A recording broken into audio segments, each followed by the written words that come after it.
Bryant. Hey, I'm ready to jump right in. With your first term being in November of 2022, you are fairly new to politics. Mm-hmm.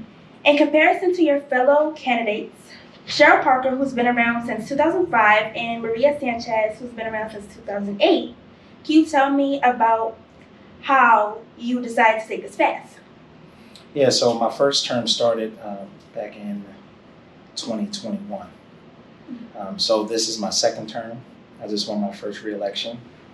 And I started on this path to serving my community and creating spaces that I felt as though I needed as a one of 7 children to a mother who was addicted to drugs. We experienced some serious hardships, bouncing around from home to home, shelter to shelter. At the age of 14, I was a victim of gun violence. I was shot at 56 in Market. Still to this day have the fragment lodged in between my ribs. And so through the years, I got involved in after-school programs and summer camps at a very young age, and then eventually became an entrepreneur, opened my own after-school programs and summer camps and daycares, early childhood education facilities, which we employed dozens of folks who several now went on to open their own childcare facilities. So then state representative in my community, a seat became open. And I ran in a special election. I was one of 4, I came second out of 4. And then that person vacated the seat and someone else filled it. And then I ran in the primary and won again. I won for the first time back in June, I think it was May or June of 2020. And my first term began in 2021. And so now I'm here representing all the communities that made me. All the schools that I went to are in my district. My elementary school, my middle school, my high school. They're all in my district, and I serve those constituents of the same communities of the streets that I ran. And I stand in front of them every single day, and in Harrisburg with them with a special place in my heart. So now I'm here on this mayoral path. So you mentioned that you're a victim of gun violence.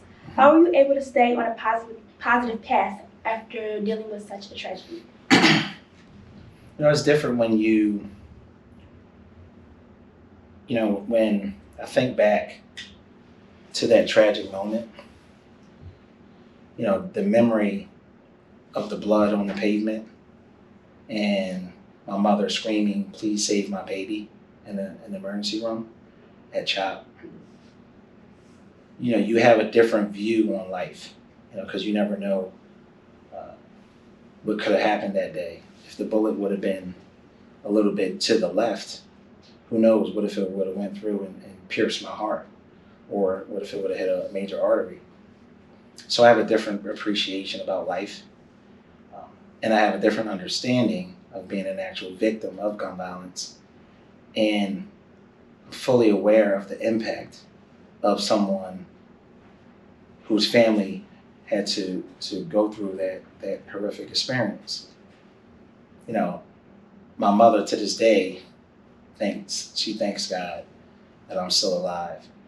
So that connection to the hundreds of victims in our city, thousands of family members who are impacted by gun violence, that keeps me on a positive note. My goal is to make sure we get to a point where there's no more victims, where no more mothers have to experience what my mother did. And I'm willing and able and ready to do whatever it takes to make sure that happens. I found on Fox 29 that young people are increasingly becoming both the victim and the predators in crime. And last year, city of Philadelphia began to have issues in juvenile detention centers. What are your thoughts on this? So I take public safety and crime very serious, because like I mentioned earlier, I have a first-hand experience in crime in general, and I still live in a community that's impacted by gun violence and violent crime every single day. So this is like a real personal thing for me. And you're right, the people are getting younger and younger. Social media is a driving force. I'm very aware of what goes on social media.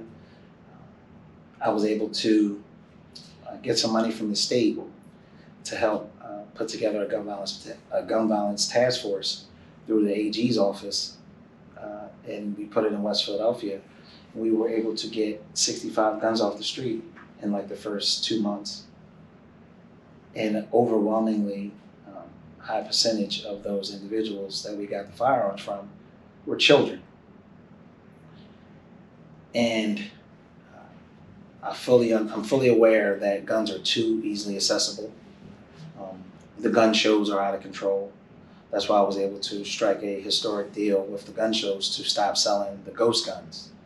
Are you familiar with ghost guns? The build-it-yourself firearm kit? No.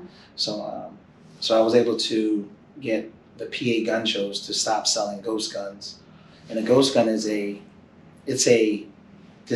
disabled firearm that you put together yourself, and then you have a fully functioning firearm.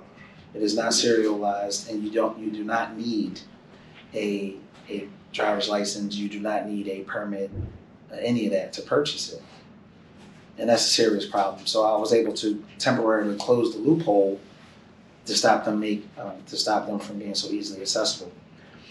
And back to the social media piece, part of our public safety plan, once we become mayor, is to have a full-time aggressive social media task force, which will monitor social media pages like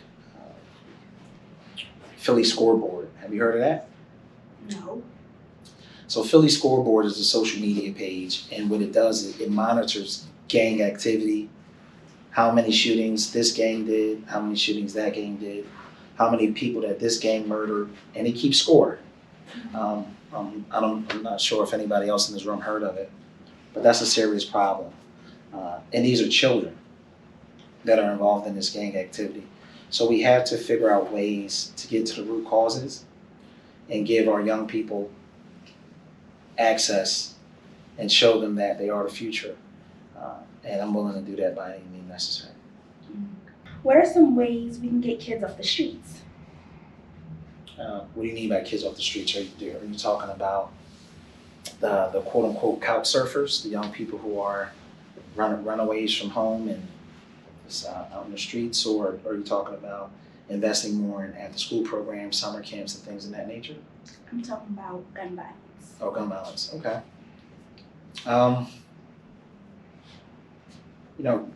Showing young people, well, for one, getting the community involved, getting individuals like myself to be, to display that we are positive role models and that the black man is not all bad. Because typically what you see these days is when you see a black man, he's automatically associated with negativity. And that's not the case. You have individuals like myself, you have teachers, you have doctors, lawyers, who are all successful black folks. We should be the face of people of color and African Americans, but we're not. You have other individuals who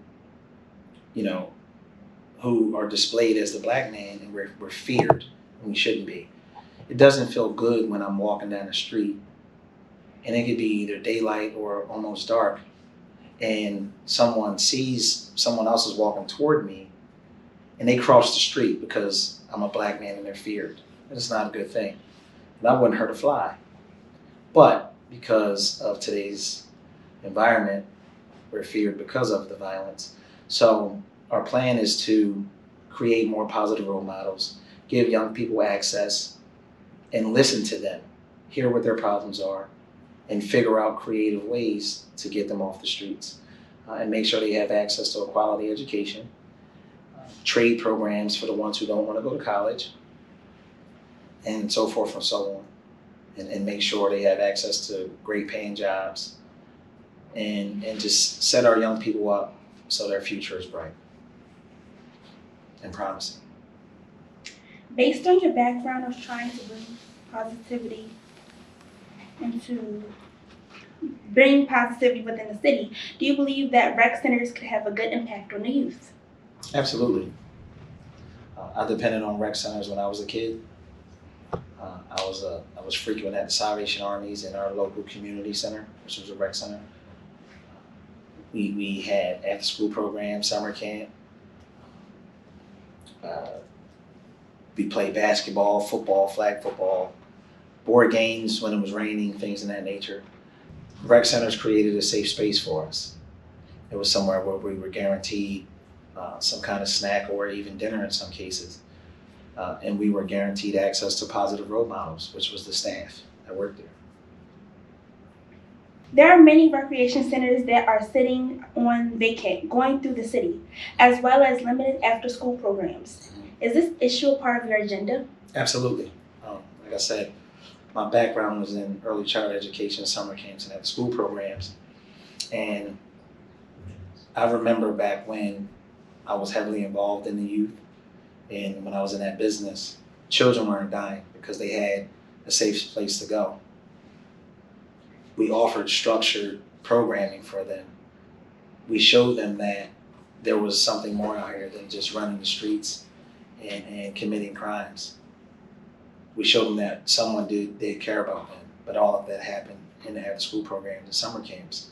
So part of our plan is to make sure we fully fund and expand summer camps at rec centers, schools, and beyond. Do you believe providing more resources for the youth in the community will impact the rise in violence in the city of Philadelphia? Yes, I do. I believe that once we occupy the young people's time and show them something different, then they won't have time to be involved in the nonsense. I remember when I was young, I was 13, 14, and I went and got a job, a little part-time job, doing odd jobs around the community. I was too busy to get involved in the nonsense that some of my friends might have been partaking in. So I do believe once you have structured, organized resources and facilities that offer these programs, it will definitely send these violent crime numbers in a different direction. Philadelphia spends $50 per capita each year on parks and recs, and Baltimore spends $127 a year on parks and recs. Do you think that's enough? Do I think Baltimore is enough or Philadelphia? Philadelphia. I think that we need to spend more. So our administration will be looking at surrounding major cities to see how we can be competitive, and we're going to be evaluating what they're doing and what we can be doing to make life better. So if you're just looking at those figures about population size, we definitely should be spending, if not the same, a little bit more. What amount would you plan to reach by the end of your first term? Depends on what the evaluation says. So if the full evaluation that we put out says we need to spend more, then we'll spend more, because I do understand the importance of parks and rec and environment. How would you plan to raise this money to give to the parks and recs? So within our first 100 days in office, we're going to be looking at the waste that the city is spending. So each and every department, we're going to go line by line and see what's been working and what has not been working. And then once we identify waste, we'll move it over into a certain bucket. And then we'll look at key things like parks and rec to see where we need to invest more. And one example of waste is where we strongly believe that there is waste, is the gun violence prevention programs. So that's just one example. Do you support the Philadelphia Tree Plan goal to reach 30% trees canopy in 30 years? Yes, I do support that. I understand the importance of planting more trees in our city. I know that trees absorb a lot of heat and cool off communities, so I'm all for that. What steps will you take?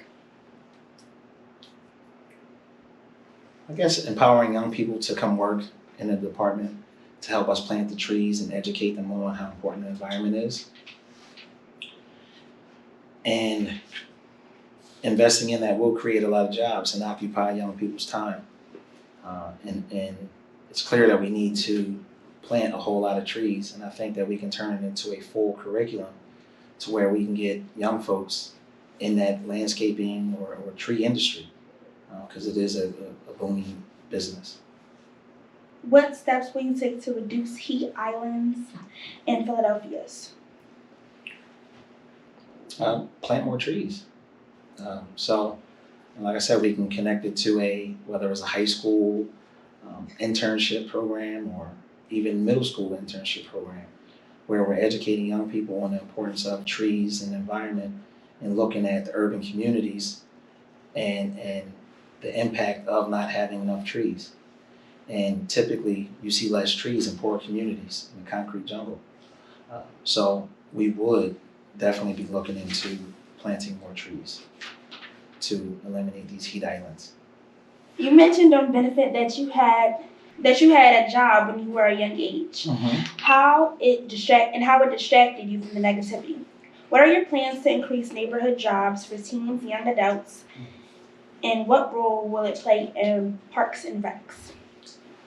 So part of our plan is to incentivize businesses, whether they're small businesses or large corporations, to give young people jobs, and then we'll offer some type of tax incentive to help get young people off of the streets and occupy their time.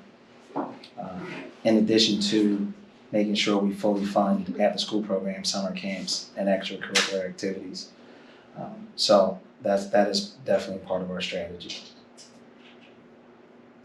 How will you plan to expand recreation programs across Philadelphia? So it's doing a full evaluation of each recreation center and site to make sure that each rec center has the appropriate tools they need to serve those communities, because no community is the same. So we will do an evaluation, check out what the needs are, and see how much more that we need to invest and put people to work and serve those communities. What qualities are you looking for in the park and rec commissioners? Someone who has it in their heart to do the job for free, if it came down to it. We want some dedicated people who will be on the same page with the administration. We have one common goal, and that's to make life better in the city. And that's on all levels: public safety, jobs in the economy, housing, and et cetera. Well, thank you for your time. Thank you.